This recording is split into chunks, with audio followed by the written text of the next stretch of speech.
Feels to me like they're kind of spiralling out of control a little bit at the moment, part of the season. Some people in the paddock from other teams think this might have set them back as much as 5 years. Speaking of departures, Alpine, my goodness me, Spa was a busy one, wasn't it? Otmar Zafnauer gone, Pat Fry gone to Williams, Alan Permain, sporting director, gone. What direction are Alpine going to go in for the next 10 races?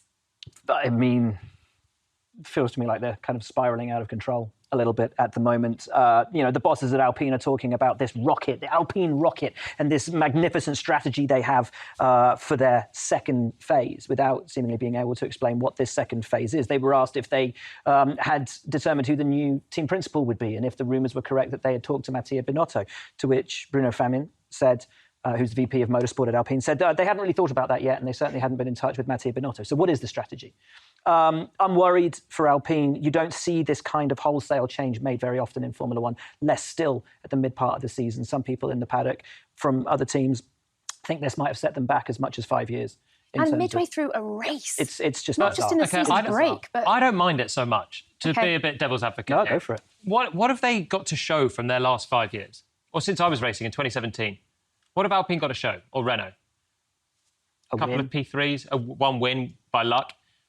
But basically nothing from where they were to where they are. And they came into this year with high hopes to be closer. They were fourth last year. They wanted to be closer to the top three. And they're not. And actually, Aston Martin have shown that it's possible. And now McLaren have shown that it's possible. And yet they're still languishing a bit. So I think at that point, you have to look around and think, what are we doing wrong?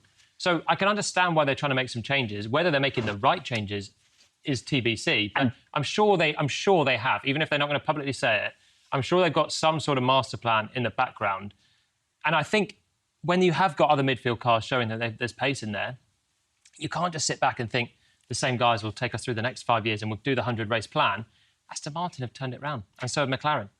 Absolutely with you on that. I just hope that plan is in place, because when they say there's a plan, you ask them what is the plan, and they can't give you a single detail. They're being coy. Surely they're being coy. Are they, this is a big corporation. They're not changing the team principal, changing the sporting director that's been there 34 years. And I work with Alan Permain. Yep. He's a serious leader within that engineering organisation. It's a huge move to get rid of Permain more than Otmar for me, because he is the guy making calls every weekend. But they're going to be aware of this. And I'm sure they're not...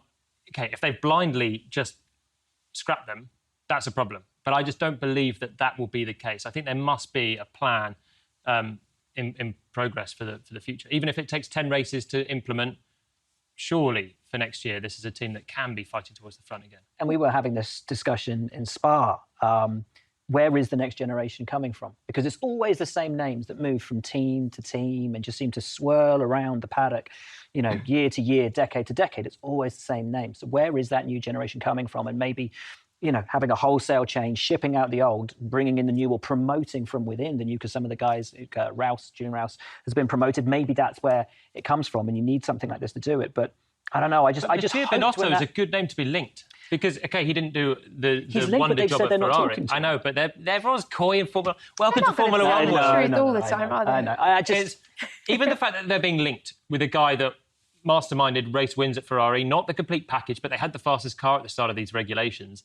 And for Alpine, a midfield team, to get Binotto, I think would be a coup. And critically, somebody who grew up within the engine department at Ferrari, and we know that Alpine/Renault are massively underpowered at the moment, and all the arguments going on about engine equalisation into the future, that's another part of their armoury that has really failed to come up to expectations. So there's a lot of work to be done at Alpine. I hope that this isn't just a throw their hands up in the air and come the end of the season say, well, we gave it a good shot, but we're going to go and depart and maybe sell up. I don't know.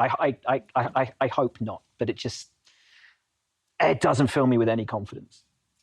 We shall see. And hopefully it's a much brighter outlook than you've just described, or for the sake of, indeed, Pierre Gasly and Esteban Ocon.